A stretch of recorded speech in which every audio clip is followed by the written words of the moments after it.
Hi everyone, and welcome back to my YouTube channel. My name is Dr. Eugene Gu, and some of you may know me from Twitter as being one of the critics of President Donald Trump. Today, I want to talk about one of the tweets that he made regarding climate change. I think it's a very irresponsible tweet that kind of promotes a conspiracy theory that there is no such thing as climate change because it happens to be cold outside in Washington, D.C. He's spreading these very dangerous myths, which is just making a lot of people in the United States believe that there's no such thing as a climate crisis, which is the epitome of fake news.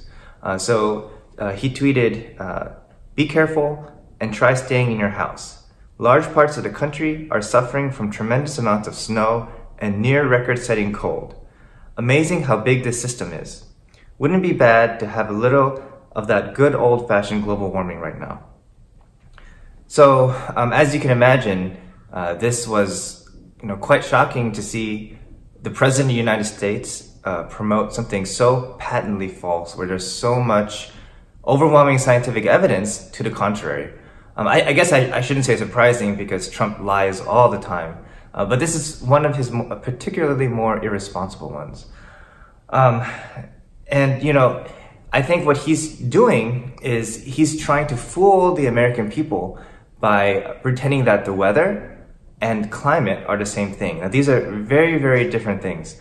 The weather is what the outside atmosphere is like on a day-to-day basis. It could be hot one day, it could be cold one day, but it's just a one-day thing. Now, climate is something that's much different than weather. Climate is averaging weather over a long period of time, for 30, 40, 50 years, because only when you have a long-running average can you actually tell what's going on. Just because it's cold outside in Washington, D.C. today doesn't mean that, we don't have climate change going on. It could become hot the next day, and you can't just use one day as an indicator of what's going on with our Earth's climate. Carbon dioxide levels have actually risen to such an unprecedented level, never before seen in like 400,000 years. Not since, we haven't had this high carbon dioxide in our atmosphere since the ice ages. Over this long period of time, back during the ice ages, carbon dioxide levels in the atmosphere was around 200 parts per million. But now, after all this, human-driven climate change, the last measured carbon dioxide level in our atmosphere is now 400 parts per million. That's twice the level of the normal amount that we're supposed to have. And people always talk about how there's fluctuations in the carbon dioxide level, which is true. There are fluctuations over time. But the most it's ever fluctuated is between 200 to 280 parts per million. Now we're at an unprecedented level. It's skyrocketing through the roof, and we're almost on our way to become like an uninhabitable planet.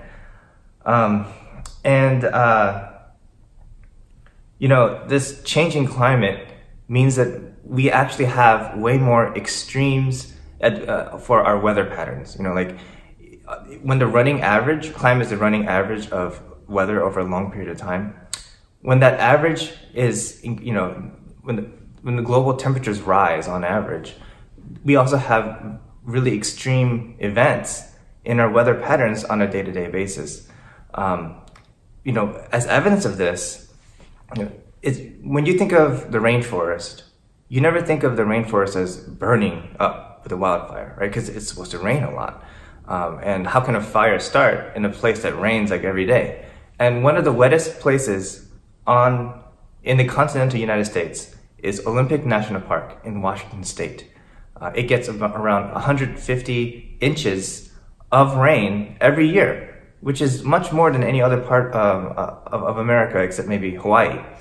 And, surprisingly, the Olympic National Park forests have been burning up almost every year. In 2015, there was this large fire called the Paradise Fire.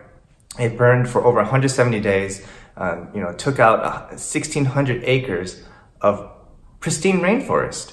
There was another fire in 2016, There was another fire in 2017, 2018. Every year there's been a fire in our rainforest in the United States, which is pretty crazy. You know, in terms of other extreme weather events, we've had so many devastating hurricanes. You know, Hurricane Maria, which devastated Puerto Rico, it claimed over, 3,000 lives in Puerto Rico. And Trump was so callous about the disaster response to Puerto Rico. He, in one of those infamous photo opportunities that he had, he basically threw a bunch of paper towels into the crowd, like a very out of touch person who doesn't care that, those people who were there to see him lost their homes, lost their families. He has absolutely no empathy, which is just such a shame. In terms of other extreme weather events, we have unprecedented number of wildfires in California. Just a campfire last year alone in Northern California, it was the largest wildfire in California's entire history. And, to reiterate how callous President Donald Trump is about these disasters that are killing American citizens, taking away their homes, he even threatened on Twitter multiple times that he will withhold FEMA relief funds to the state of California because he is angry at how the state is managing its forests. He's always emphasizing that the state is mismanaging its forests, and that's why we're responsible, in California for our own wildfires, and so he doesn't want to help us and give us any funds. That's quite ridiculous, and especially in the context of the tweet that he made about climate change, denying climate change. Basically, climate change is responsible for much of the wildfires in California.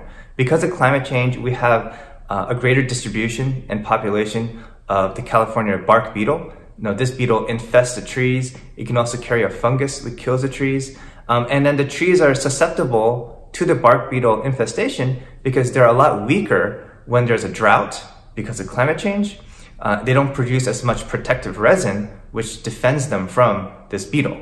And so this beetle, which is, reproducing a lot and infesting a record number of trees, since 2010, over 129 million trees in California have been killed by this bark beetle. And they leave the dead tree trunks behind, which fuels all these wildfires.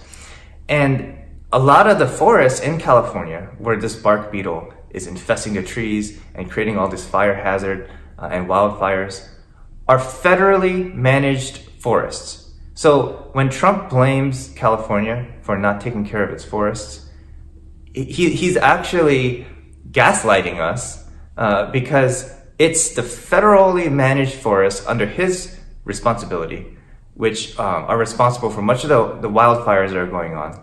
And it's climate change that he's denying that's causing the bark beetles to infest the trees and to create all these dead tree trunks around, which fuels these gigantic wildfires that take away people's homes, that kill countless pets and animals, and most tragically of all, kills human beings, American citizens, people that Trump should be responsible for.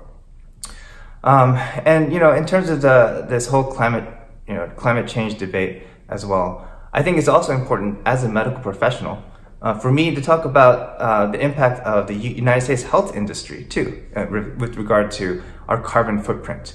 It kind of shocked me to find out that if you take all the hospitals and the healthcare system in the United States and pull them all together, we're responsible for 10% of all greenhouse emissions in the United States. Now that's a staggering amount of greenhouse emissions for just one industry in America. Many people don't think of hospitals as producing a lot of greenhouse emissions, but we have a lot of energy intensive machines. In the ICU we have a lot of respiratory machines. We have dialysis machines that take a lot of energy. In the radiology department we have CAT scanners, PET scanners, MRI. All of that takes a lot of energy, and the vast majority of the hospitals in the United States use fossil fuels to generate the energy for that equipment.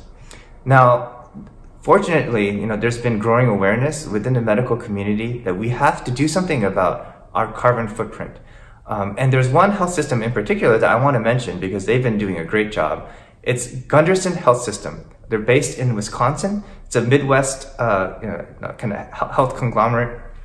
And they've actually been the first healthcare system in the United States that has become carbon neutral because they have invested, since 2008, they've invested in wind technology, solar technology, and on some days, on like 100 days out of the year, they actually produce more energy than they consume because of their investment in renewable energy. There are other health systems in the United States like Kaiser Permanente who are trying to become carbon neutral as well. And so I think there's this growing movement and awareness that we in the health industry also have to tackle this problem too, because this is everyone's problem and we are guilty of it as well. And so I'm glad to know that there are some healthcare industries that are working towards ending climate change and ending their carbon footprint. But I think a lot of more healthcare systems in the United States need to get on board as well. Well, that's about it for today. And I just wanted to fact check Donald Trump, make sure that his conspiracy theories can't spread as far as he would like them to. And thank you for taking the time to listen to me and talk about climate change and what we can do about it. And hope to see you guys next time.